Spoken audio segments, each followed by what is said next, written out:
Luís Rocha é pneumologista, está em direto neste SEM Jornal. Boa tarde. Se efetivamente não houver vacinas suficientes para os grupos de risco, como é que se pode escolher quem vacinar? Boa tarde. Obrigado pelo convite.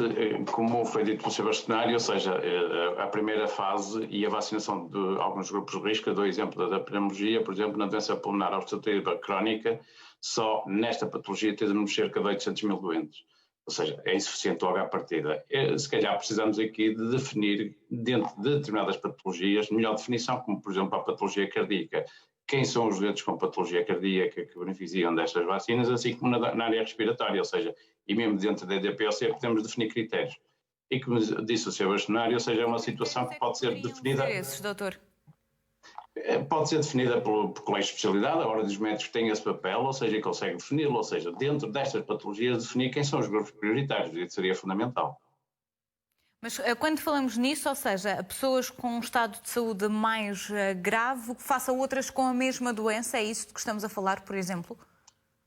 Estamos a falar, por exemplo, dentro da DPOC, da doença pulmonar obstrutiva crónica, temos várias fases desta doença e aqui, como tem também nesta primeira fase os doentes com suporte ventilatório, doentes com situação mais agravada, isso está bem definido em termos de critérios e, portanto, e dentro de cada uma das especialidades podem definir quais esses doentes e, portanto, não ser de uma forma tão abrangente.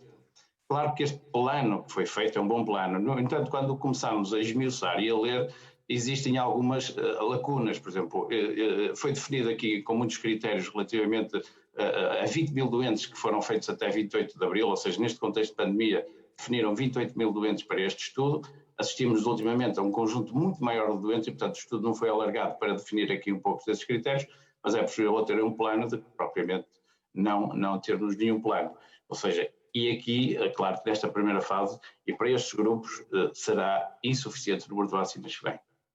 Acha, portanto, plausível que nos próximos meses este plano venha a sofrer constantes alterações? Sim, como foi dito pelo responsável por este plano, ou seja, é um plano dinâmico, ou seja, espero que sim, porque assim toda a gente beneficia. Porque senão assistimos aqui a situações em que todo o doente vai aparecer com algum critério, o critério tem que ser mais esmiuçado porque o número nesta fase inicial é muito restrito. E esta vacina poderá deixar de ser eficaz, entre aspas, digamos assim, se houver, por exemplo, uma mutação do vírus?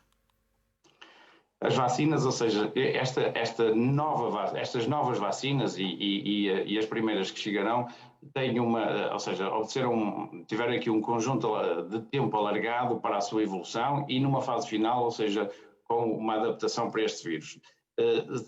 Tem uma característica em termos de engenharia genética que conseguem facilmente alterar para uma mutação do vírus e, portanto, ter uma rápida resposta. No entanto, é uma excelente vacina com um grau de segurança elevado e assistimos aqui a uma grande revolução nesta nova vacina existente. Portanto, é uma vacina segura e acima de tudo, ou seja, é preciso que a façam. É uma excelente vacina, são vários o perfil de vacinas que temos, mas esta relativamente que entrará numa primeira fase já a 29 de dezembro, aquilo que do conhecimento que temos das características da vacina, é uma excelente vacina. Ainda assim poderá ter algum efeito secundário? Os efeitos secundários descritos, ou seja, relativamente à toma do perfil de vacinas, como a dor de cabeça, cefaleias, artralgias, mialgias, alguma febre, é uma resposta do nosso sistema imunológico, até um bom indicador relativamente à toma. Portanto, nem sequer deveríamos considerar como efeito adverso, ou seja, é um efeito adverso menor, é um efeito adverso que nos indica que o nosso sistema imunológico está a funcionar e é um bom indicador. Então, não há que ter receio relativamente a estes efeitos. Muito obrigada, Dr. Luís Rocha, pela intervenção neste SEM Jornal.